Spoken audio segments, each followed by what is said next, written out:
Divorce is the most emotional experience a person will ever go through. But the mortgage doesn't care about your emotions. The bank doesn't care who was right. The underwriter doesn't care who gets the kids on weekends. And every single week, someone signs a divorce settlement believing they are keeping the house, only to find out later they don't qualify to refinance it. Today, we're talking about the divorce mortgage buyout problem. The mistakes, the assumptions, the financial traps, and what you need to know before you sign anything. Because keeping the house isn't about who wants it, it's about who can actually afford it. So, welcome to the channel. I'm Conrad Majeka, realtor here in Orange County, California. Today, I'm joined by Jason Gordon, a certified divorce lending professional who works directly with attorneys and clients navigating one of the most complicated financial transitions of their lives. And of course, my co-host, Crystal Rains, is here with me. She's going to chime in with some real-world client perspectives throughout this discussion. So, Jason, thanks for being here. Thanks for having me. Wonderful, wonderful. Okay, so let's start here, Jason. When people hear mortgage buyout, divorce mortgage buyout, what does that actually mean? So let me set kind of a case study that will help illustrate what a buyout is. So let's just say, as an example, we have he and she getting divorced. They both own the marital home together. So they're both on title as joint owners. Let's say the property is worth $1 million for easy math. They're also both obligated to pay the existing mortgage. Say that payoff balance is $600,000. And again, they're both obligated to pay that loan back. Let's say he's moving out. She wants to stay in. We actually have these nice, easy terms. He's the out spouse because he's moving out. She's the in spouse. She's staying in. Out spouses typically in that situation have two conditions in order to agree to award the marital home to the in spouse. Condition number one is remove me from that debt obligation, in this case of $600,000. After all, you're asking me to give up the $1 million asset and I have to live somewhere else. I don't want to hang on to that debt. And condition number two, oftentimes they want to be bought out. They want their divvy, their equalization. So in this case, the math is very easy. $1 million value minus a $600,000 lien is a $400,000 amount of equity. He may just want half of that, which would be $200,000. So theoretically, she is being tasked to come up with $800,000, $600,000 to pay off that joint mortgage, and $200,000 to make him whole on the equalization. So when you ask about a buyout, oftentimes in this example, she's coming to me saying, can I get that $800,000 in a new loan? Thus the equity buyout. That's one of a few options that she may be pursuing in that situation. But that's when you say equity buyout, that's what I perceive as what you're referring to. Right. Right. Okay. And so what's the biggest misconception people have about keeping the house during a divorce? I like to say there's three kinds of logic, and they all begin with L. There's life logic, where we can all sit back on at happy hour and say, hey, the bank should do this, huh? Or you can go on social media, make a post, and everyone says, yeah, you're right. The bank should do that. That's life logic. Then you have lawyer logic. Hey, we hammered out this deal in our conference room. You guys got to honor it. You have to take him off that loan in that example. Or you guys are forced to give her a new loan for $800,000. Well, with respect to the attorneys out there, you don't have the jurisdiction to force a bank to lend to someone, nor do you have the jurisdiction to force a bank to remove an existing guarantor if that contract was entered into legally. So it may seem like it makes sense, but the life logic and the lawyer logic don't really jive. Then, of course, you have that third logic, which is lender logic. And I'm not trying to pick a fight with the world here. The golden rule of lending is, those with the gold make the rules. The lenders get to decide their guidelines. And as you illustrated on your intro, sometimes, they don't, well, not sometimes, they don't really care. And that sounds terrible about the emotional dynamics. They're looking at what is going to create the highest probability that these folks will pay back a loan over time. Especially in banks, look at their shareholders. We don't want to do loans that are going to end up in foreclosure or bank losses. We are taking our due diligence very seriously when creating a new mortgage. So anyway, long story less long is those three logics, they often just clash. And it's someone like myself who's helping all the parties bring it together. Okay. So after it's all said and done, how often do you see someone assume that they can refinance and then figures out that they don't qualify? Well, it doesn't take long for me when someone sits down with me to identify whether they are likely to qualify in the present moment. The tough part about divorce is that people will come to me at different parts of the evolution of their divorce. Some will come to me before they even file, which, by the way, the earlier the better. Okay. Some will do it right when they do file. Others sometimes will wait until the ink is dry and it's already a done deal. And I will say that the reason I say to bring me in early is because sometimes I can help with the planning that will prevent someone from sabotaging their own situation by utilizing life logic and not hearing about the lender logic involved. Example, let's just say in the month of January, I sit down with her, right? In that example I gave, we sit down and we look and say, hey, you can do this. You've got, this income, you've got really no other debt. Your credit score is a 780. Your Capital One credit card with a $20,000 limit has a zero balance and things are looking great. Based on today, you'd qualify, but you might need, in this example, maybe she needs support payments from him in order to meet those debt to income ratio guidelines, right? Without that income, maybe she doesn't qualify. In that situation, we may want to see at least 6 months of historical receipt of him, the payor, paying her, the payee, as agreed. And there's other conditions with us looking at support as income to qualify, but just say we just focus on that one element. And she says, okay, well, he'll start paying me in March. Okay, March, April, May, June, July, August. We meet in September. Well, I have to look at her fresh in September in terms of her overall profile. And hey, great news. You racked up those 6 months of qualifying income from the support payments he was paying you. That's great. Bad news is your credit score may have changed dramatically. Maybe that once zero balance Capital One account back in January, now it's maxed out because you've been backfilling some of the furniture and appliances that he took when he left the house and or paying your attorney fees on that credit card. Maybe that score dropped. Maybe during that time, rates went up. Property values may have changed, right?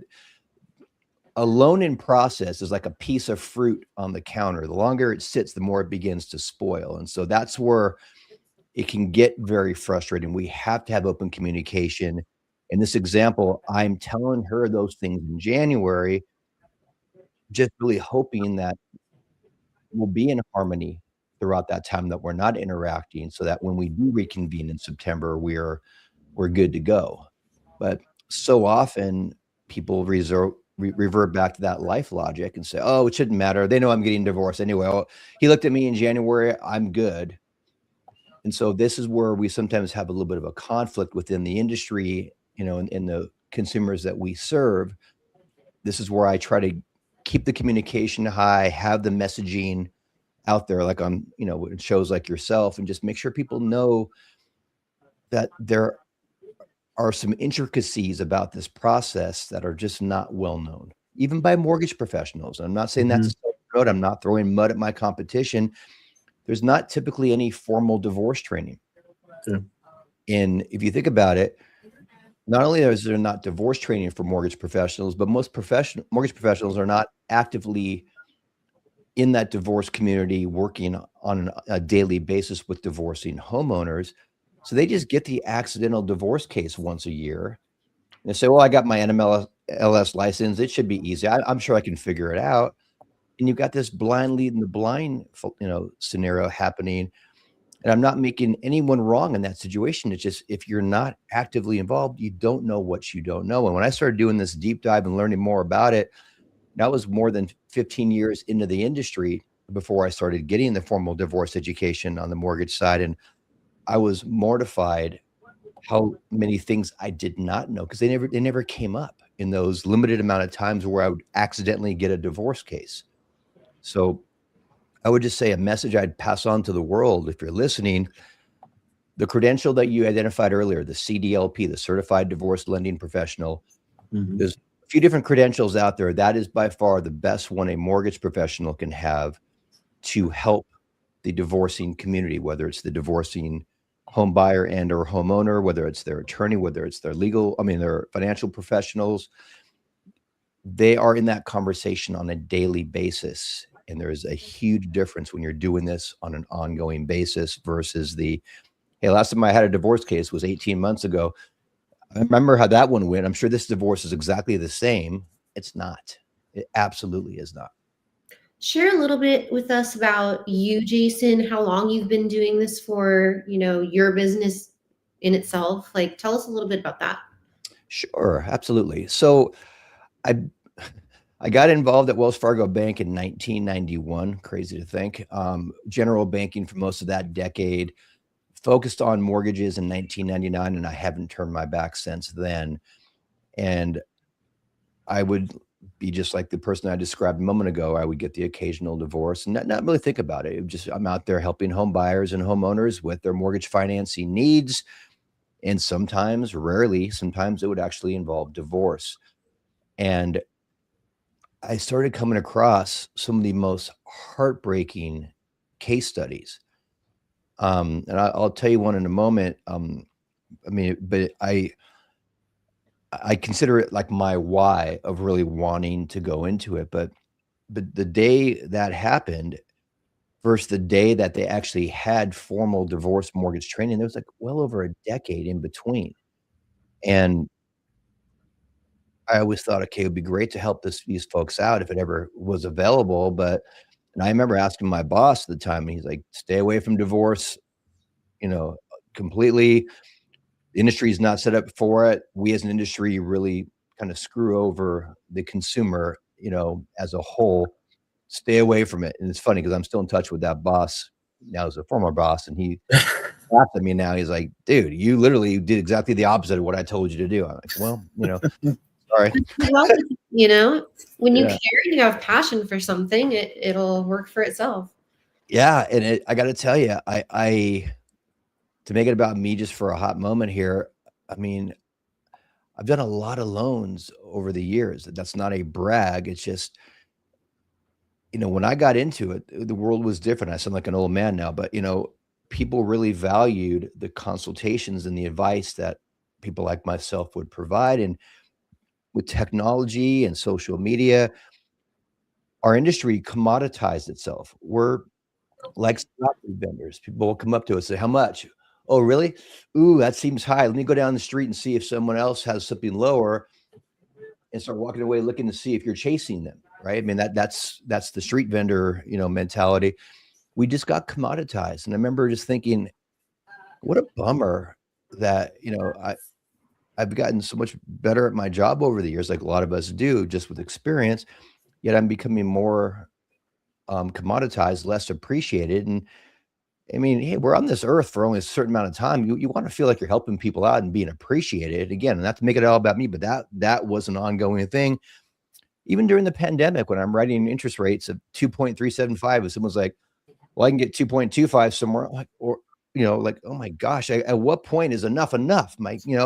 but I understand it. I'm not making anybody wrong. And so people listening, I'm not coming at you here. It's just when I realized there's an opportunity for me to become a true consultant again in helping divorcing parties, I seized it.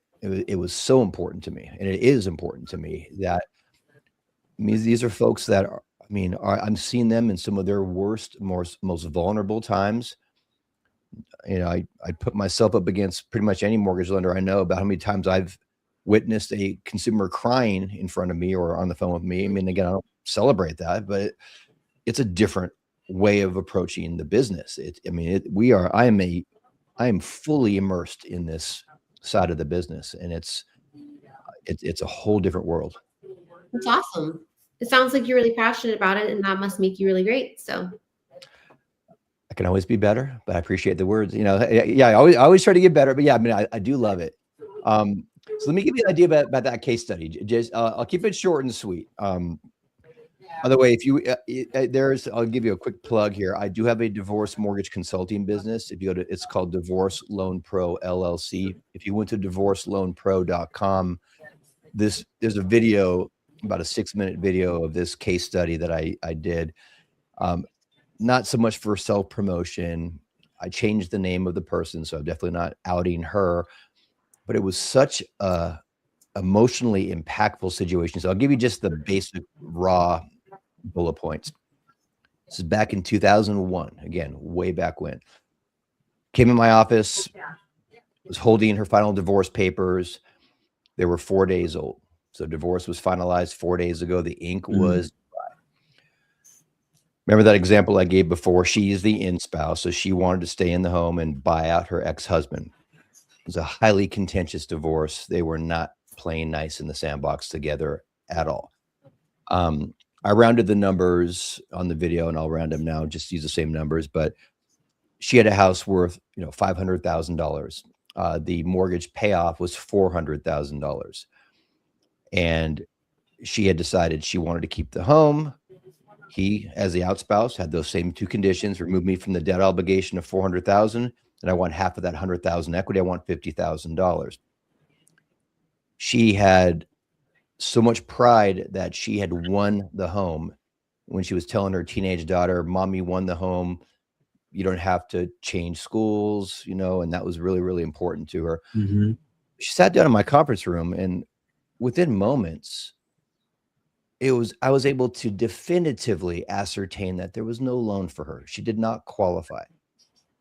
And I'm pretty resourceful. And I'm not one of these, has to be an 800 credit score. There was no loan she could qualify for. And I'm always very diplomatic on how I convey information. I was explaining to her that she couldn't. She grabbed the divorce papers and kind of shook them in my face across the conference room table and defiantly said, "My attorney said all I have to do is show you these forms, and you have to lend to me." She's getting emotional, and so I explained to her, well, that's not how things work. And as I was trying to just really politely explain to her, she got very emotional, stood up, grabbed her papers, stormed out of the room, slammed the door behind her, and I never spoke with her again. But the person who referred her to me was somebody I'm still in touch with, and he felt compelled to tell me what happened after she left my office. And this is hearsay, and I'll be brief, but she went into her bank, asked for that same loan, heard the exact same thing from her banker.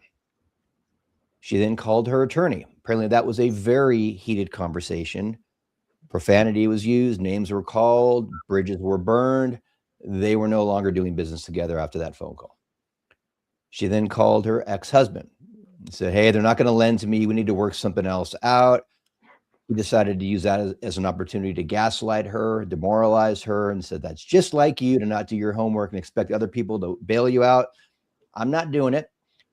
You have 56 days of, to perform here on our 60-day contract, or 4 days into it. You have 56 days to remove me from that debt. Give me $50,000, or I'm going to go back to the judge and ask for full custody of our teenage daughter." So apparently she panicked, sold the house, absorbed all the cost of sale herself, didn't realize what she had agreed to until it was too late. Back then, standard 6% realtor commissions on a $500,000 property. I'm estimating here what her cost of sale would have been, because I wasn't privy. That's $30,000 if you're doing the math in your head. Yep. Escrow and title fees, transfer taxes, buyer incentives, and or any home repairs. Throw another $12,000 on top of that. It's $42,000 cost of sale. She walked with $8,000. He walked with his full $50,000. And I heard it also strain the relationship between her and teenage daughter, because now teenage daughter says, well, mommy lies, daddy doesn't. And she went to go live with her daddy. So when all the smoke cleared, I can't help but say, why didn't she come to me sooner? It took me less than 2 minutes of going through to really already realize there's no loan for her. And I spent a few extra minutes just trying to be resourceful. But a few minutes into this, I could have told her what I told her instead after the fact. They could have split the cost of sale. It could have each walk with 20 some odd $1,000 instead of him getting 50 and her getting 8. And so that's when I spoke to my boss and said, hey man, there's got to be a better way. And he's like, stay away from divorce. This is what happens. And I thought, that's just not cool. Anyway, that was a huge why that, when years and years later, this became an opportunity to get educated and do a deep dive. This is one of the stories that I was citing in the back of my head of could finally help these folks out. That's a powerful story for sure. It is. Yeah, it is. No exaggeration, except the numbers are rounded for ease, but not rounded by much. I mean, that went down. It sucks. It's terrible. Yeah. So as far as talking about underwriting, Jason, so how does the process work? You mentioned alimony and child support again. So how do you just use the documentation? How does that process work? Walk through that process. That's a really good question. So with support, and I'll just put all support under one category, child or spousal. You have a payor and a payee, right? Payor is making the payments, payee is receiving the payments. If let's say it's $4,000 a month, okay? If for the person, let's say he's paying her, and let's go back to that same example, and I'm making no gender stereotypes. I'm just using a consistent example here. Say he's paying her $4,000 a month. Well, when he goes to apply for a loan, I would see that he has a $4,000 debt I have to count against him in his debt to income ratio, unless he has less than 10 months remaining, which most people don't. Okay. For her, it's not quite as cut and dry. For me to use that $4,000 as income, in this case, we call it qualifying income, where we can use it on a loan application for those same debt to income or DTI ratio calculations, which, those in the know, and of course you two are in the know, how controversial debt to income ratios are in the ability for one to qualify for any loan, much less the loan amount that they want to qualify for. That's a big part. That's a big kind of rub with the consumers and mortgage lenders, or even folks like you with mortgage lenders. Like, this is my perfect house for the client. Can't you go another 50,000? Come on, Jason. Well, I sure would like to, but the math doesn't math, right? But with that in mind, let's talk about using that $4,000 a month of income for her as the payee, the receiver of that support. We have what I like to call the rule of 636. That's not an official term. I just like to call it that. So there's two numbers, 6 and 36. 6 refers to the amount of historical receipt to demonstrate that payor is paying payee as agreed. So we start with a written agreement that clearly identifies who's paying who, how much, when does it start, when does it finish. Again, let's go back to the example I gave before. It began in March. He paid March, April, May, June, July, August. We have at least 6 months. That's the 6. We also have the 36, which is at least 36 months of continuance into the future. It's not one or the other, it's both. So just 36 months total would not meet the 6 and the 36. Mm-hmm. You need about a month in between to get that loan set up. right? So the 6 is pretty explanatory. Is he paying as agreed? Is it $4,000 each month? Yes, yes. We can document it. Not $3,000 one month, $5,000 the next month. We want to see consistent paid as agreed to demonstrate the 6. The 36, if say it's spousal support, he's paying her until one of them remarries or becomes deceased. We have no way of identifying when that's going to happen. I'm not going to try to be silly here and say that we're trying to figure out when someone's going to get married again or pass away. That is what we call perpetuity. It already meets the 36 because it's got no definitive end date. But what if he's going to pay her until January 1st, 2028? Well, we have a definitive end date, less than 36 months. It's more pronounced on child support, where he's going to pay her until their daughter turns 18 and she's already 16 years old. We don't have that 36 months. And again, it's not one or the other. Sometimes I have people that come to me, I've been getting support payments for the last 10 years. I have 120 months of canceled checks I can show you. Well, you met the 6 with flying colors, but when does it end? Oh, next year. It's a tough one. But and we have like all these really picky guidelines. Like that money can't come from their joint account over to her. Otherwise, she's paying herself. We have to demonstrate and document that it's coming from his account. Well, how often do you get ex-spouses willing to give up their bank statements to help out someone else, their ex-spouse's loan, right? So some of this stuff can get a little bit dicey. We usually have ways to get around it. I've been on the phone with opposing counsel on many occasions where I'm like, hey, I know you don't want to talk to me, but we need this to get this done. And by getting this done, we're going to keep your 2 kids in the marital home, but I need this from you. Sorry to ask, but we need it, So sometimes I have to get on the phone and kind of bridge that gap. But again, these are people going through a tough situation. I will say I heard a great quote many years ago when I was pursuing a different credential called a CDRE, Certified Divorce Real Estate Expert.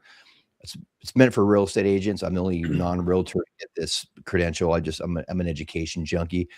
But we had gone to the San Bernardino family courts. We had a kind of field trip and went and saw active open court, which is emotionally crazy. Like the drama of open court is just crazy. Well, at lunch, they clear out the courthouse and we had a group, about maybe 14, 15 of us soon to be CDREs. They had about 8 judges come into one of the courtrooms. We had a catered lunch. We got to just have Q&A with them for an hour, which was so cool. One of the judges asked all of us, said, do you know the difference between criminal court and family court? Okay, we're all just like, I don't know. No one wants to answer. He says, I'll tell you. In criminal court, you have bad people on their best behavior. In family court, you have good people on their worst behavior. And I thought, mic drop, bro. Like it was so profound. But I thought, wow, those of us helping people in divorce, we are seeing them oftentimes, not every time, but oftentimes at their most vulnerable, sometimes they're most immature or spiteful. Or things were going great until they saw that picture on social media last night. Oh my gosh, everything unraveled, right? Mm-hmm. It's pretty crazy. So that's, in addition to all the training, you have to be mentally, emotionally, and humanly wired to be able to help this population, because it is additional challenges that are just well beyond debt to income ratios and credit scores. Wow. Yeah. So emotional. Terrifying. Hard pass. Yeah, absolutely. Yeah. And and I know that feeling because I've been through divorce, and I do remember like the months before and after everything's all said and done. There were some things that if I saw myself in person, I'd punch myself. I mean, honestly, there's some things that happen, and that's a very good quote by the judge. I mean, it was so spot on. And that's where I made the mic drop quote, but I'm like, wow, that was powerful. And of course, it wasn't his first time saying it. You can tell after you got done, but I thought, okay, he is so right. Yeah. But if you, I mean, I'll give you a couple other examples if it's okay. Yeah, absolutely. Again, life logic versus lender logic. And of course, the lawyer logic is they're still kind of looking at us like, why do you lenders do the things that you do? But something as simple as an appraisal, right? Go back to my initial example.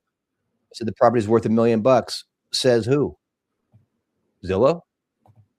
We all know the A in Zillow stands for accurate, right?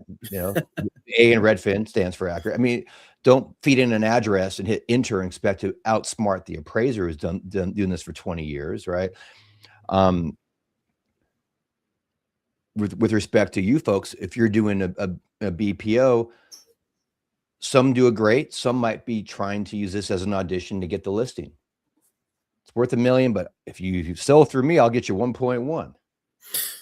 Right? Again, some not saying you two. Do you get an appraisal? Well, that sounds like a nice neutral way, but you got an appraisal on your own as part of your negotiations as soon to be divorcing homeowners. But now she wants to get that loan through me, that equity buyout loan, and I say to her, I need my own appraisal. Well, why? And believe me, I don't like the answer to this any more than you folks do. Home Valuation Code of Conduct, HVCC. Once upon a time ago, story time here back, 2010, in the aftermath of this terrible housing crisis, the government came in and said, why do we have all these foreclosures? Among the blame game targets were lenders and appraisers colluding on value. Yeah. I didn't see it happen, but I'm sure it did. So they created this thing called HVCC that puts a chaperone in between the lender and the appraiser. Mm-hmm. So now when I'm helping her out, I order the appraisal through the appraisal management company, which is that third party. We call it an AMC for short. AMC selects the next approved appraiser on the list of in that geographic area. Appraiser does the work, writes up the report, sends a report to the AMC for an audit. The AMC releases the finished product to the lender, and it's only when we're holding the finished product do we know who the appraiser was, thus no opportunity to collude. Well, that doesn't go over well if they already got an independent appraisal, paid whatever dollar amount that was. Now, at the very least, me ordering an appraisal, it's a redundant cost. No one likes to spend money, any extra money. That's already a bummer. And if that value does not come in the exact same as the original appraisal, one party is happy, one party is not happy. So what I like to do is let the attorneys know about HVCC. And in this case, it wouldn't have mattered which of those spouses came to me for that lender ordered appraisal. Because of HVCC, there's neutrality. There's no way of colluding. It's not like I heard her phone call and said, oh, he did what to you? Oh, let me get him on the value.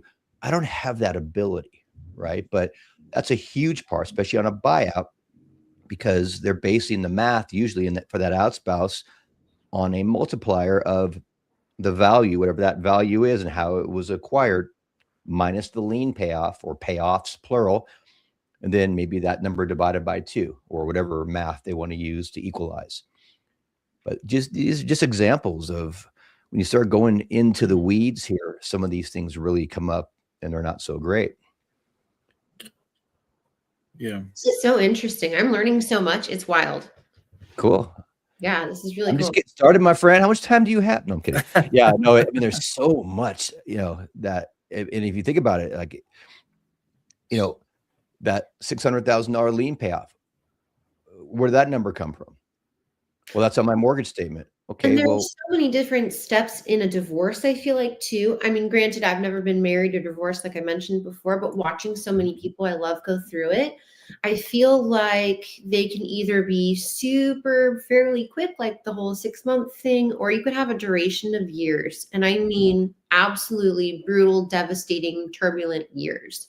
So it's kind of like, now I understand the importance of the timeline of when people reach out to you and how educated they are. And, also depending on how drawn out their divorce is, if they come to you sooner and start game planning and really understanding their capabilities, that also gives them more time, even if things are rough, to come up with a game plan, right? So all very important things to know that I never really thought about, you're spot on. And to go even a bit deeper on that, not everyone approaches the divorce process with the same level of cooperation, right? Or the same. So, I mean, yes, you start with two spouses who are married, you end with a divorce, and those spouses are no longer married. But what is the path, right? So we have mediation, where someone sits down with them as a neutral. It could be an attorney, doesn't have to be an attorney, and says, "Hey, look, and they're not getting emotional and emotionally involved. That, hey, why'd you get divorced? Oh, you cheated with that person." They're not doing that. They're just looking at all the mechanics. Okay, this is what you believe the value is. This is what this. Okay, you want to buy this person now? Okay, for child custody, are you both okay with 50-50? Okay, great. You get 2 weekends. You get 2 weekends a month. And someone who just walks them through the process ultimately is taking notes, not giving the legal advice or not telling them what they have to do, but letting the parties agree, creating what we call a MOU, which is a memorandum of understanding, which could end up being the final agreement between those parties, of all things go as planned. Well, the payor is more likely to pay the payee as agreed when that person agreed to the amount. Let's go the exact other extreme, because there's collaborative in there. There's pro se, which is no attorneys. They just do it themselves, which I think is really, really dangerous. This whole do-it-yourself generation. I mean, my gosh, get help. You've got it available. But the other extreme from mediation is litigation. Both parties lawyer up. And those can get nasty, drawn out, expensive. And oftentimes, if a payor is not going to pay as agreed, it's oftentimes because in litigation, it was decided by a judge for an amount that the payor was never willing to pay, which I don't recommend ignoring a judge's orders. But at the same time, this is where you see a lot of just these really nasty, dramatic situations. So for you folks as real estate agents, and that CDRE program that I went through teaches real estate agents to become such a valuable member of the divorce team that, especially in these litigation situations where the judge finally comes in and says, "Look, you two cannot agree on anything. I'm the judge. I'm going to order this house to be sold. We're going to pull in an expert to sell this property." CDRE is oftentimes they're trained to be that expert. They call it a 730 in California. That 730 expert that is going to sell the home and be an appointee of the court. So I just went through one of those as a referral, actually, on social media. I had some people find me on social media. Interestingly enough, there was a husband and wife getting divorced. The husband had newly started dating someone. She had found me. She said, "Hey, they're going through the court system. This is going to get really nasty. Can we work with you?" And I said, "Unfortunately, I'm not in the Los Angeles area." This was prior to meeting Conrad, actually. And so I ended up having to find someone who was a certified divorce guy who had a lot of specialty in it. And it got very, very tricky. I guess, to my understanding, what happened was the judge said that one of the parties, I don't remember whether it was the husband or the wife, could choose 3 realtors to interview. Then the other party could choose from the same 3 realtors to interview, or they could also choose to get a different representation and have separate representation on the home, which is an interesting co-list situation. And that was basically what they said. And then the home was sold in 30 days. They had to move a mom out of the house. Like, it was a whole thing. So I can imagine that they get really, really tricky and really intricate, and that those timelines are really critical, right? So, like, what's the longest divorce situation with a property, and let's say, like, in a worst case scenario in litigation that you've seen? So great question. So I performed an equity buyout about 39 months after the first point of contact when the in-spouse called me.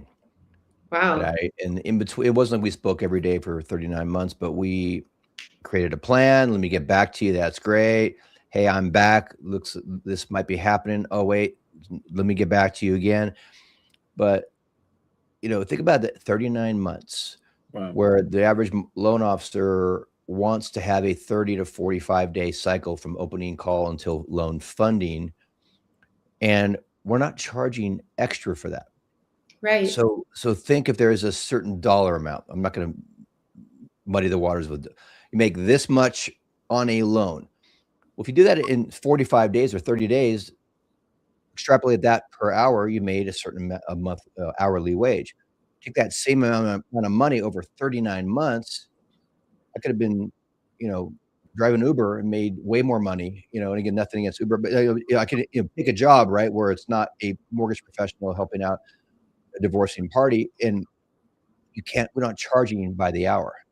Attorneys can charge by the hour, and I've Right. attorney friends, I'm like, you lucky dog, because we're not doing that, and it's okay. It's you know what you're going into when you go into it, but yeah, some of these can be very drawn out. And to the point about this, the CDREs is when you are appointed by the court, you're kind of working for the court, and so if one of these parties is sabotaging the listing, not being available for showings, making the house. Just I mean, being difficult. Yeah. I've heard some really nasty stories about how people sabotage, like make the house not very palatable for a buyer to walk into. You can imagine look at all your senses, sight and smell, but doing that, and at some point, the appointee of the court says, "Hey, Your Honor, Mrs. is not cooperating. She has made herself available for 20 minutes per week. If you don't fit in that window, she will not let you see the house, or she's, whatever the case may be, sabotaging." The judge can come in, and eventually the court can sign for that, or penalize in certain ways. So those are loans that I try not to get involved in. I want to be a team player, but 39 months, come on now. That's Right. at some point, professionals, you want to choose where you're working. But mediation, that's a whole nother story. And I just gave a presentation to a mediation association last week. I love this population, again, whether they're an attorney or not, because in that situation, we have the two spouses who are saying, go back to the example I gave before, just for consistency. Maybe he wants her to keep that $1 million home. There's a couple of kids, that are very upset that mom and dad are getting divorced. Maybe one has special needs. One is a senior in high school, that changing school districts would be terrible for her at this stage, and they're paddling in the same direction, saying, "Hey, Jason, how much do I need to give her to qualify for that loan to buy me out? Can we do some planning together?" That is a magical way for me to be of assistance. And back to what I said before about that desire to be a consultant, that switches me on like you wouldn't believe. I love helping people in that situation and helping them collectively reach, a best case scenario in an otherwise very bummer, time of their lives. Right. And I won't get on my soapbox about how the kids, shouldn't have to pay for what mom and dad did, but let's be real here.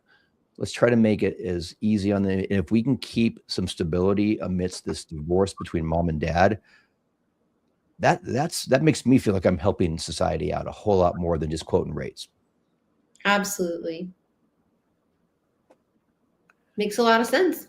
And you sound like you're very passionate about it, which makes you great at it. And you're so knowledgeable. I don't think this is going to be our last live stream, because now you've got my brain twirling about like all of my friends and family and just different scenarios that I've witnessed. And I'm like, well, what about this? What about that? How does this go? I mean, obviously I've had my own few real estate experiences, but not as much with divorce. I had like a situation where I had a buyer that was going through a divorce at the time that wanted to purchase a property and wanted to do it as a sole and separate person. So we had to like have the statement of information, and at the last minute that got a little bit hairy because the other party almost didn't, want to sign. They don't want to play. So like that's one experience I've had, but I've never really gone through the whole thing step by step.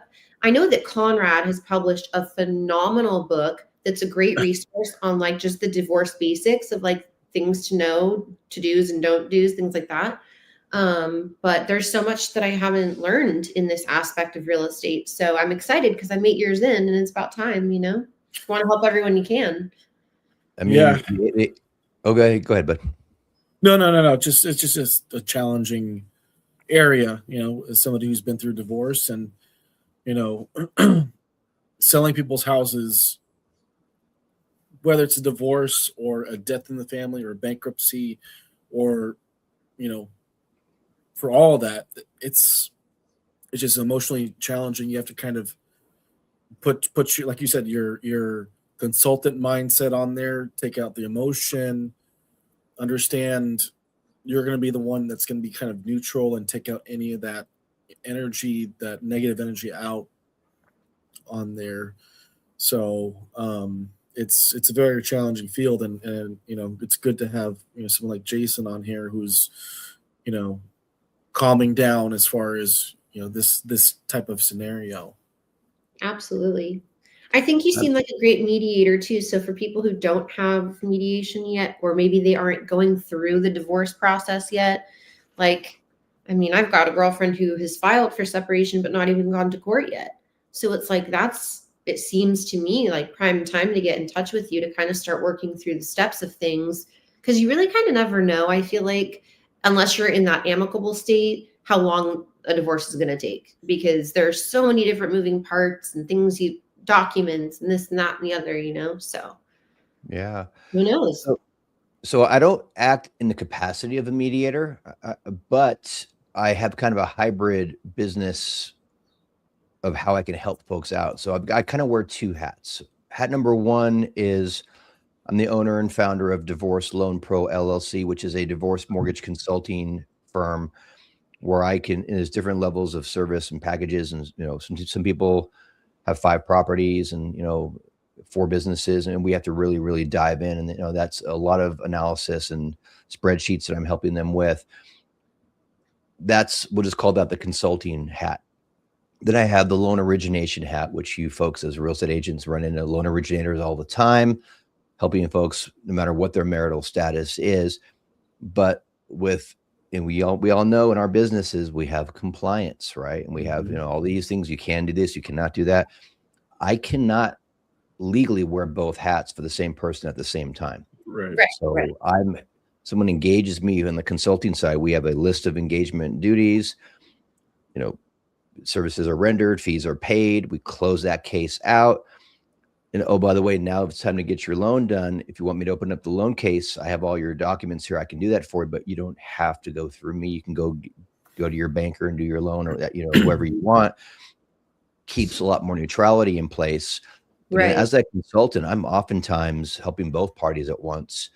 You know, so I was going to ask you, so for the ones that are not amicable, is there a conflict of interest for you to represent both of them or help both of them? Or like, how does that work? Because with attorneys, obviously there's sometimes a problem there. So how does that go? So there's always a potential for conflict of interest, right? You know, especially sometimes it's how people feel they were treated, not how they were treated. We all know that's the world we live in now, but I'm not giving legal or tax advice. And I'm not going deep into the, why did we get divorced? You know, can you believe this person cheated on me? I try to really respectfully just deflect that. I'm human. I'm not going to be like a robot and say, I cannot listen to you. I'll talk to them, but I try to get off that topic, you know, just be professional. And again, being respectful, of course, but not getting dragged into the, hey, let me show you what she posted on Facebook yesterday. I don't want that. I just don't want that.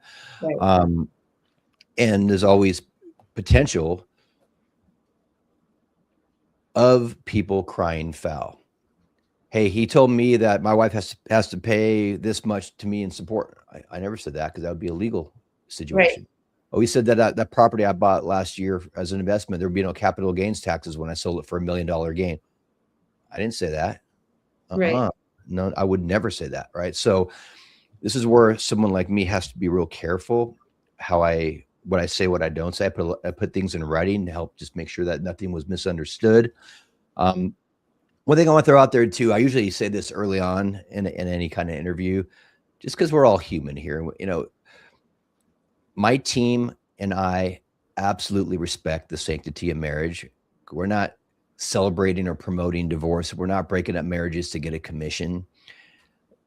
A lot of people think, oh, if you're helping someone through a negative transition and you're getting paid, you must be evil. Or you think about it in our business, and I say our, because whether real estate or whether mortgage, even forget about divorce for a moment. We're helping our clients manage through transitions in their lives. And there's positive and negative transitions, right?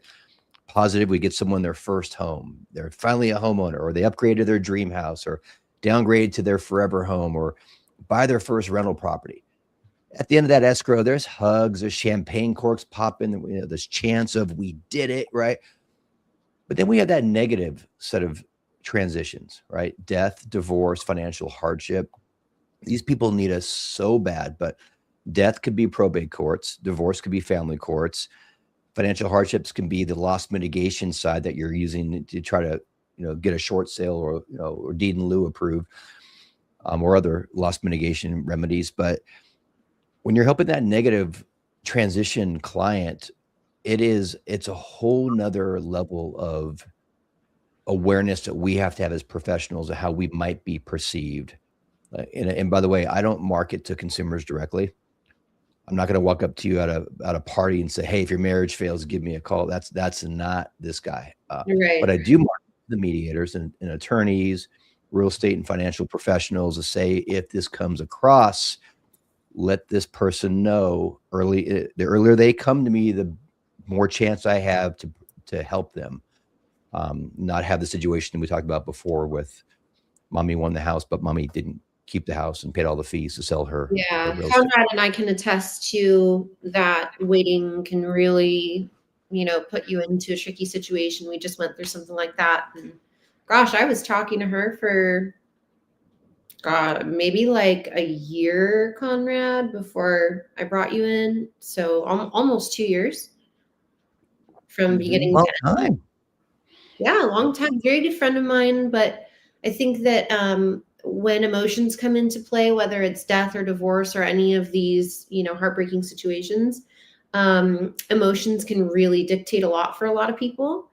And that, again, is where your timeline in getting that introduction or meeting them sooner than later is critical. Yeah. I know that if we had some of our contacts much sooner, we could have accomplished things a little bit more seamlessly. So very important to know. Yeah. With this, change of the interest rate environment, Jason, how have you seen any type of settlements come through? Is it harder or is it just easier? Like, tell me about it. There's one very prevailing trend.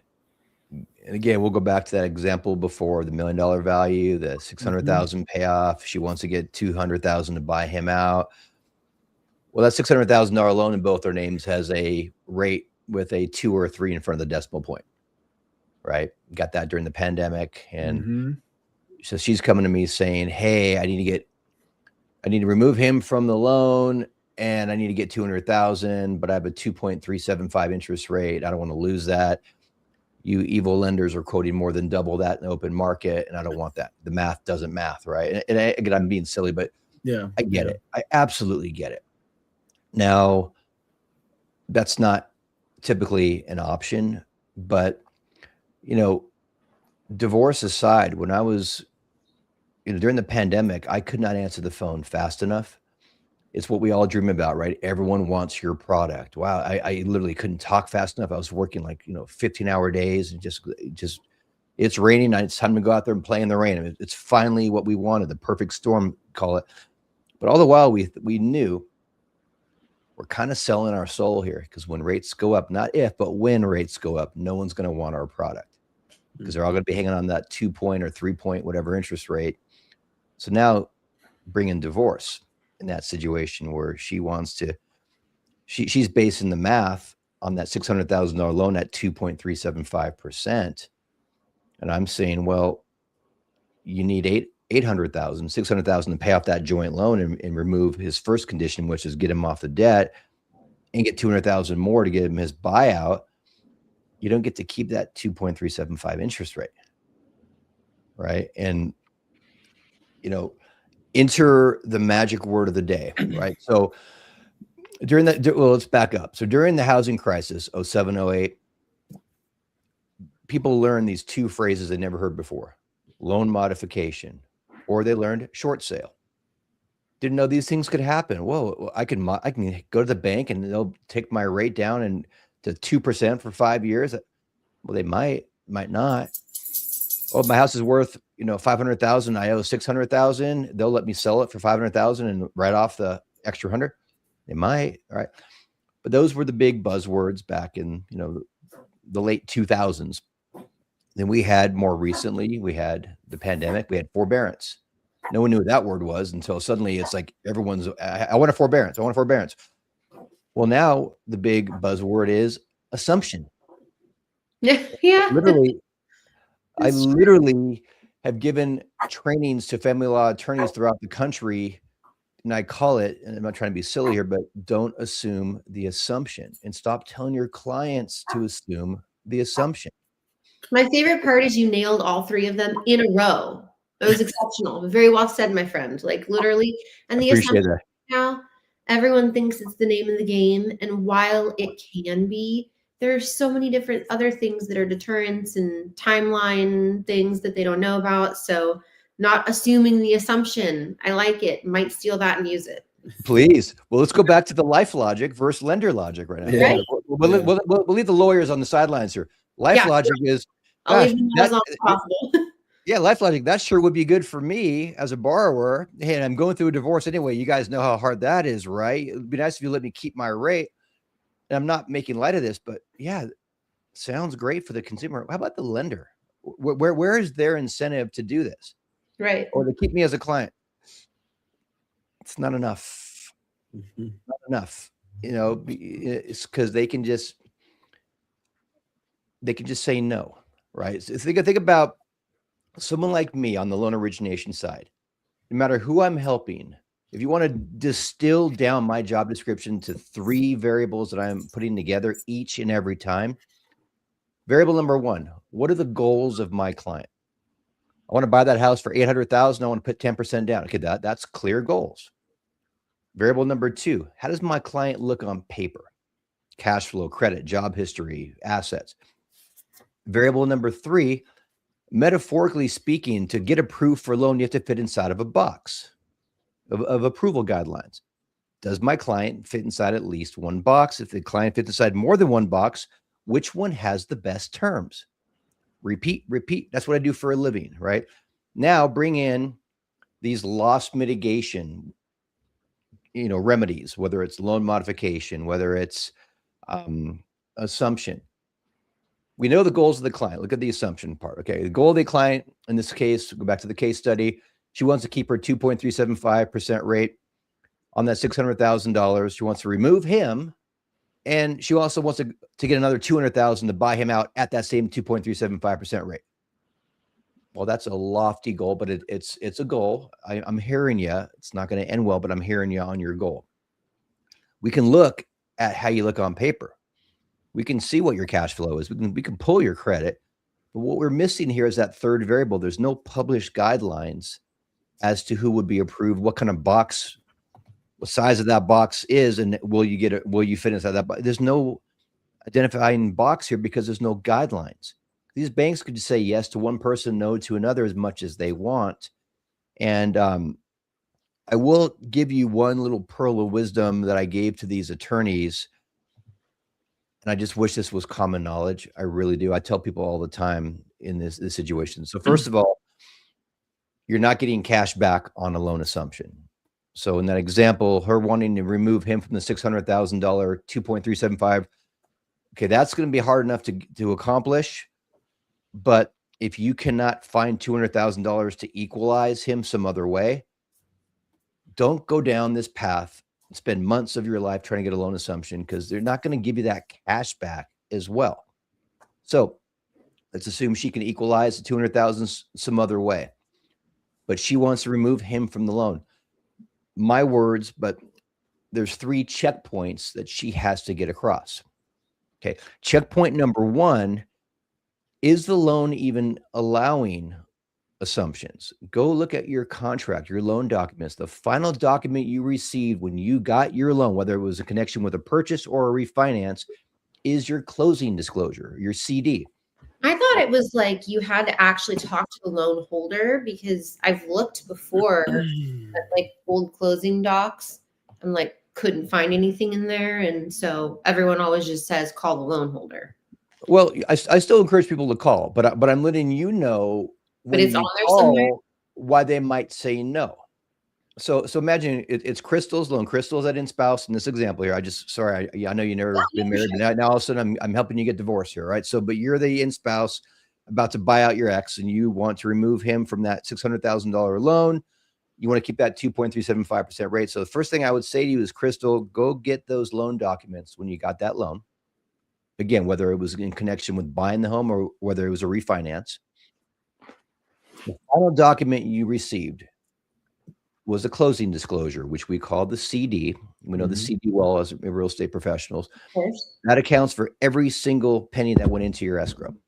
It was a purchase, your down payment, your earnest money deposit, payoff of old, like all these things are all in there, right? Well, there's a couple of narrative paragraphs in there as well. I'm going to read this because I have it handy here.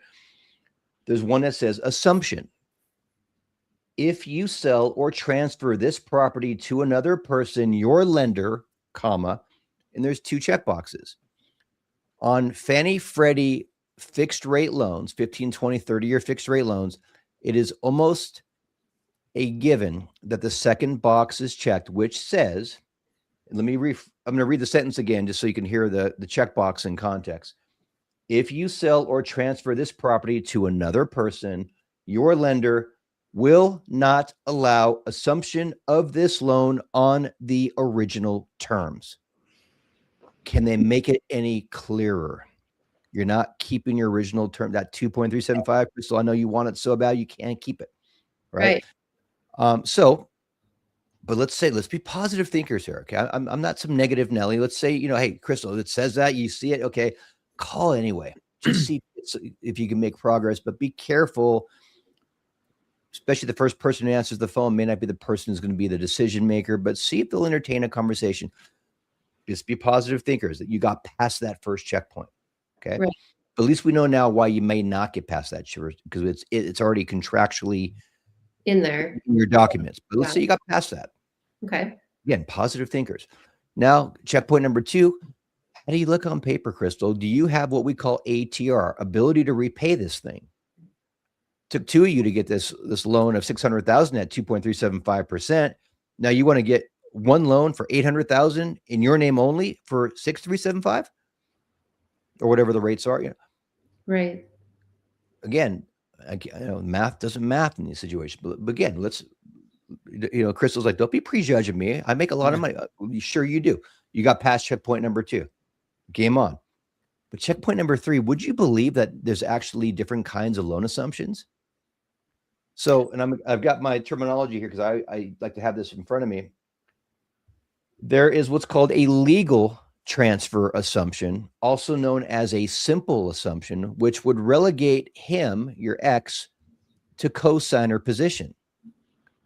Well, that's not meeting his first condition, which was remove me from the debt. I want to move on with my life. Our marriage didn't work out. I don't want to explain to my next love interest why I'm still in business with my ex. Well, that one doesn't work, obviously. For $600,000, by the way, right? Right.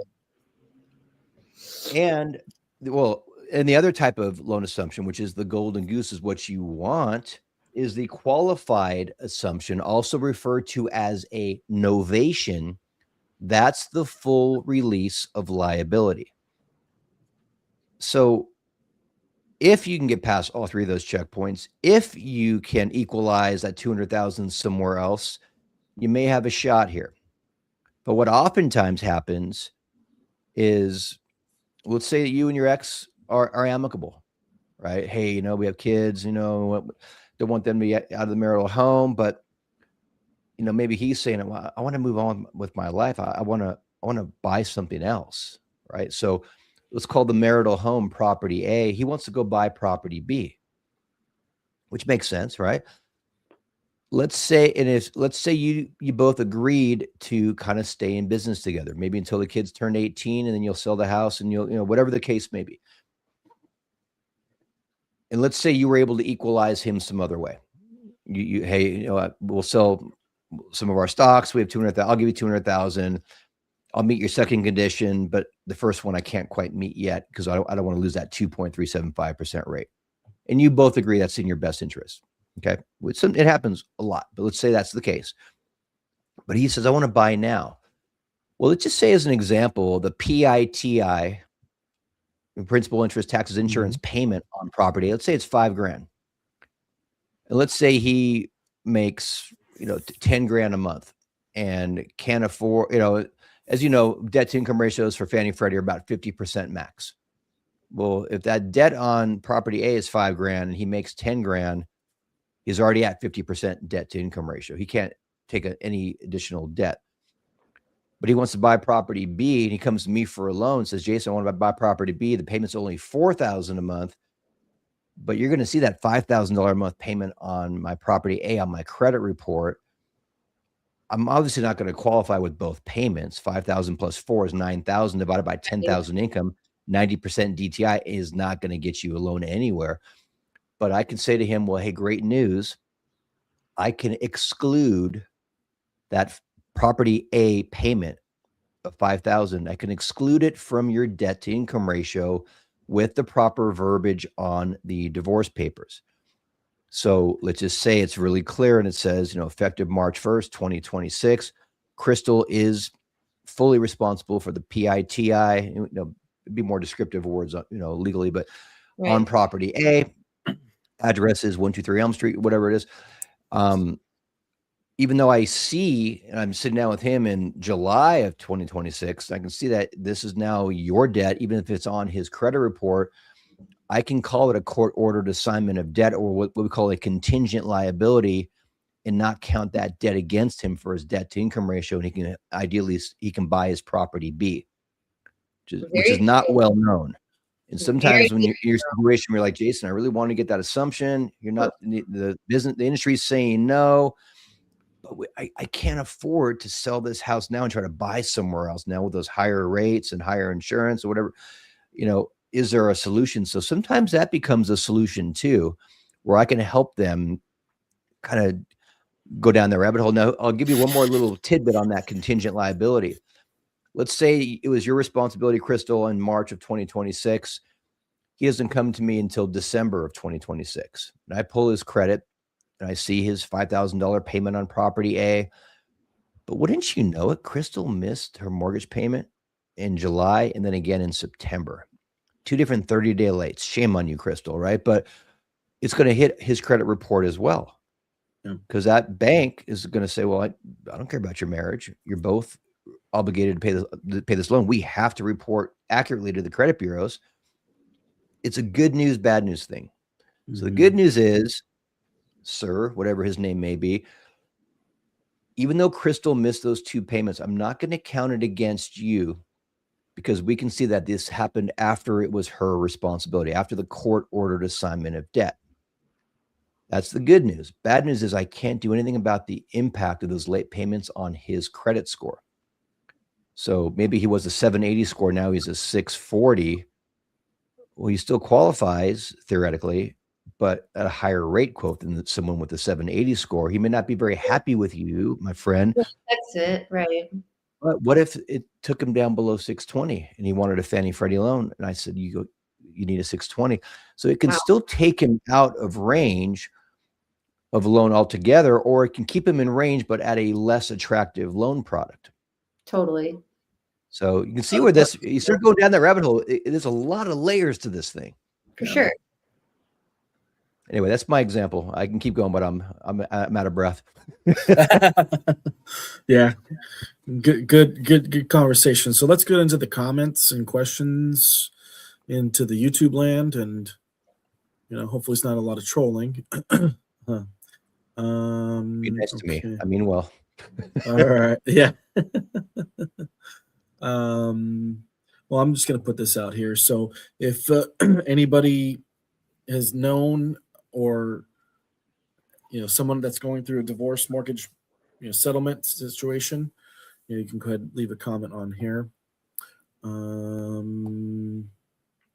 Okay, you answered this question, I believe. How does the lender evaluate child support and alimony towards qualification? So I think it's just the documents, court orders, etc. Well, it's a 636. Right. But, in this case, what if they have two children, one's 16 and one's 12? Well, one of them is going to continue for 3 years. Another one may not. Ideally, it's well articulated in that lump sum child support. It's articulated how much is for each child, right? It might say, $3,000 for this one, $4,000 for that one. If the $3,000 one's going to age out inside of 36 months, we can't count that, but we can count the $4,000. But as you folks know, and as real estate professionals, underwriters, who I used to think were the most evil people in the world when I was a less mature individual and new in the business, I thought these people are just there to ruin my approvals and kill my reputation. And That's hilarious. Oh my God. Then I finally grew up and I'm like, oh no, they have a job to do. They're the last line of defense for approval. And quick little view on underwriters. They show up to work every day, oftentimes fearful that they're going to be called in their boss's office and showed a file that they approved 9 months earlier that's now in default. If they didn't dot an I or cross a T, they might be jobless before that day is over. And so for those folks, especially the life logic and lawyer logic as well, if you think you can be ambiguous and that underwriter is just going to lean in and say, oh, I know what they meant. And it's not because they're mean people or they're trying to ruin your deal. Attorneys, thank goodness, are really good at details on a contract, because lack of details on a contract, they'll exploit that oftentimes in their client's favor when they're representing them. But let's keep these things. And I oftentimes will review settlement agreements, not to give legal advice, but to help them understand what our interpretation would be and how they might want to have a bit more detail before I see the finished product. I can't tell people how to structure things, and there's ethics involved, but I can certainly weigh in on, hey, this is very ambiguous. Don't put property A, put 123 Elm Street. Right. Things like that have to be articulated. We're not going to assume that Crystal is going to pay the insurance and taxes. How about the HOA dues, right? Articulate it all on there. Otherwise, we are not going. And underwriters, there is detail oriented as attorneys. They will notice what is ambiguous, and again, they're not going to lean in and help you. That's so true. So true. Believe me, now I love underwriters. It took me a long time to grow up and realize it's not about you, Jason. They are doing a job, and they are phenomenal. If you really see all the variables that they weigh in on. It's such a critical job. Like when you look at insurance fraud, it's such an incredibly important job. Somebody's got to be doing that kind of oversight. Otherwise, we would have like chaos, Yeah. They really, the things that, and sometimes they see things that we don't see in some of their background verifications that like, okay, whoa, I didn't know that. But again, if you know that dynamic going in, then we can all be clearer on what we have documentable in the file. So if the underwriter says, well, gosh, you've blocked every exit in the room here, I can't run out of here.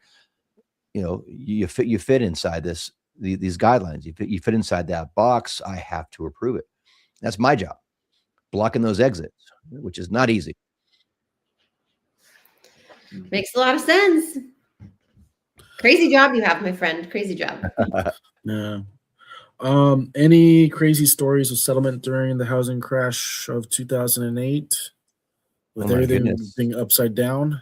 How much time do you have? I mean, I hope you have a pillow handy. Gosh, that was a really, really, really horrible time. And I'm being silly, but it was daily bad news. Clients that I had helped in the past. And remember the underwriting guidelines. You don't have to know them all proficiently, but we all know enough to know that they were very lenient, to say the least. leading up to that crash. Enter the phrases, if you can fog a mirror, you can get a mortgage loan, things like that, or go rent some of these movies, The Big Short, or, it was ridiculous. We were verifying less and less. And my job at the time, I was a production manager at a very large firm in La Jolla. I managed over 100 loan officers in a 7-year period, typically as many as 25 at once. And part of my jobs that I had, part of my roles in my job was we were a broker and we were a banker. So those who know the broker model, say I'm use Crystal again. I'm helping Crystal as my borrower. I'm looking at her goals. Remember, the 3 things. Look at her goals. I'm looking at her on paper. Then I'm looking at what box she's going to fit inside, if not multiple boxes, which one has the best terms. Well, let's say I find the best terms are available for her at XYZ Bank. Well, there's an employee at XYZ Bank called an account executive. His or her job is to get me to send the Crystal loans over to XYZ Bank, because that's how they get paid, by driving business to XYZ Bank. We call those account executives or AEs. Well, one of my duties was to interview all the AEs that would come in our office. We had over 100 loan officers under one roof. Everyone wanted a piece of our production pie. And so one of my jobs was to interview all the AEs on their guidelines. And a lot of these were subprime AEs. And I knew the questions to ask, and I would just grill each one of them as far as the guidelines. And I was watching it just get more and more lenient. And I'd walk into my broker's office and I'm like, dude, I just had this meeting with so-and-so at XYZ. Look what they are approving.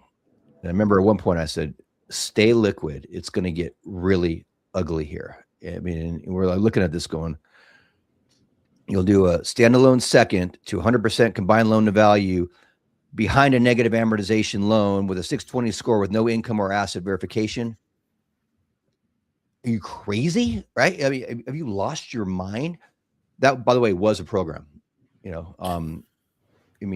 First negative amortization payment, they're going to go outside of, there is no equity, So, these were things that were just going on with a low credit score, 620. That's not a dazzling score, and no income verification. Again, have you lost your mind? That's crazy. But I would hear stories of people losing their homes. And, in addition to, like I touched on this earlier, but let me give you a bit more. Banks have kind of a front door and a back door. The front door is where you walk in and you apply for your mortgage, or you open a checking account or whatever it may be. But let's keep it about mortgage. So you apply for your mortgage. But that back door is the loss mitigation department. Most folks don't know there's a back door, but that's who you call when things are not going ideally. And you're basically reaching out to the bank saying, hey, I need you to make a choice. The 2 choices are both going to suck for you. I'm either going to smack you in the face or I'm going to kick you in the shin. Choose one. Well, I don't want either one of those, but you got to choose one. In other words, either I'm not going to pay you. You can come foreclose on me whenever you can get, the legal power to do so. By the way, I'm upside down on my equity here. You sure you want to foreclose? You sure you want to kick me out of my house and maybe do the walk of shame in front of all my neighbors? I will smash every bit of drywall in that house and pour concrete down the toilets. Are you sure you want to kick me out? That's one option, is you don't work with me and see what happens. Or option 2 is you work with me, you modify my loan or whatever have you. And that whole loss mitigation side of things was, again, you knew the goals of the consumer. You knew how they looked on paper, but there's no guidelines to say what the box looked like to fit inside of. And I saw people who were having the worst hardships you can ever imagine. Wife and I own our own business. One of us had cancer. I left the business to go be at the aid of my dying spouse, who eventually did succumb to the cancer. I trusted my business partner to watch the business. He embezzled money from me and left the country. I couldn't pay my mortgage. And by the way, they're being told, no, on a loan modification where somebody else doesn't even ask, gets a FedEx envelope sent to them from their lender, says, yeah, good, sign here, here, here, and get it notarized. And we're going to give you a 2% rate for 5 years just because we value your business. Like, how is this actually happening? But that's what was going on in a nutshell. There was no rhyme or reason. It was just, and by the way, the people making the decisions on the loss mitigation side 6 months earlier were processors on the origination side, but who are out of work because nobody can get a loan. Their companies said to them, hey, bad news, good news. Bad news is all your jobs are gone because we can't get a loan approved now with all this declining, value and, all the other things going on. Good news is you're now loss mitigation specialist. You start Monday. And by the way, you're going to go in this department over here. The phone's going to ring off the hook all day long. The minute you get there, there's going to be 5 calls on hold. The minute you leave, 5 calls on hold, and you'll never not have someone waiting for you. And we have no guidelines, so do your best. Go. So we had a family friend that was at Wells Fargo in that department. He retired just before things were obvious, and then they had to bring him back. Unretire him, just like Michael Jordan. You got to come back and take care of this. It's horrible. And I'm sure with many divorces going on during this is made it worse with settlements and all that. Well, financial hardship oftentimes spills into relationships. It gets worse and worse. Yeah. Okay. All right. So Jason, if someone is watching this segment, throughout today, quietly right now, scared, unsure, maybe in the middle of negotiations, what would you tell them? Don't assume. Go back to that life logic example. Just realize your friends may agree with you. You may get a bunch of likes on social media. It doesn't mean it's going to work out well for you on a loan application. And I mean that everything I'm saying, I mean respectfully, but that is such a tough thing. Excuse me. I swallowed wrong. Sorry. One more thing I will add to it, because sometimes timing is really, really huge. I want to give a reason why. Okay. The minute one party files for divorce, the petitioner, even if the respondent is not yet served papers, that petition is public record. Lenders pull public record. When they see a pending divorce, it is viewed as a pending lawsuit. That sounds harsh, but again, we're using Crystal as an example here. If we see that and she's coming to me for a loan, and I said, Crystal, I can't make any assumptions at this point whether you have an obligation to pay your ex monthly support. But no, he's going to be paying me. Oh, okay, but I can't make any. I might make more. You never know. Well, again, and I'd be respectful about the genders. I'm not stereotyping. I'm giving examples, but we don't stereotype. We don't make assumptions. Rightfully so. Intended. So I need you to be able to show me that, right? So I'm gonna give you one more quick story here, because this is a perfect example of people who were proactively in touch with me before they filed, and this was pretty gnarly. Okay, so these were almost retired individuals. We call them silver splitters or gray divorce, right? Very wealthy couple here locally. They owned what I'll just call the mansion. It's like a $4 million property, free and clear, but it was in both of their names. They decided that she was going to keep the home, and they had a business they ran together, a very successful business that was going to take probably years to untangle between the two of them. He wanted to get his bachelor pad, high-rise condo downtown. He wanted $800,000, and he wanted me to give him a loan for $800,000. And he had said, after we leave here, we're going to go down to the county. We're just going to file our divorce. We're doing this ourselves. We don't need, attorneys, blah, blah, blah, blah. And I explained to him that the minute you do that, I can't lend to you. It's like, we have 800 credit scores. We have a property worth are you listening? $4 million owned free and clear. No, I'm listening. But you will be in a pending lawsuit. We cannot assume anything. If you want to meet your goals, and we talked about, the challenges with, again, we'll call the mansion property A. He wants to buy his property B bachelor pad. We didn't really want to create questions and underwriting as to why he would be buying a property for $800,000 as his new owner occupied property when he owns a $4 million property outright.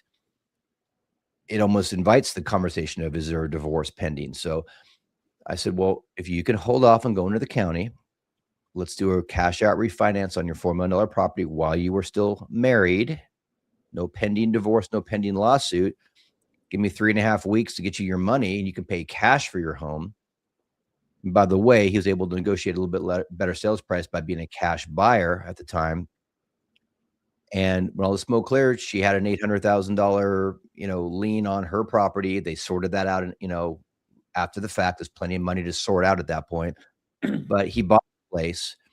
The referring realtor, who's I'm still in touch with, she had told me like a year or two later that what was going to be amicable ended up not being amicable, and they were still in the heart of it. Now attorneys were involved, and I pulled comps on the condo he bought. And it was like $845,000. He already made a bunch of extra money on it, and he would not have been able to buy.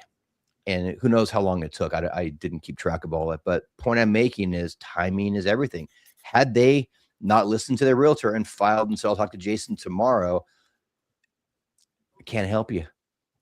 Yeah. Remember, pending divorce, pending lawsuit, even if that respondent has not yet been served. Still public record. You're right. Not wrong, sir. Not wrong at all. So I wish I was wrong sometimes, because I hate being the spokesperson, bumming people out. I really do hate that.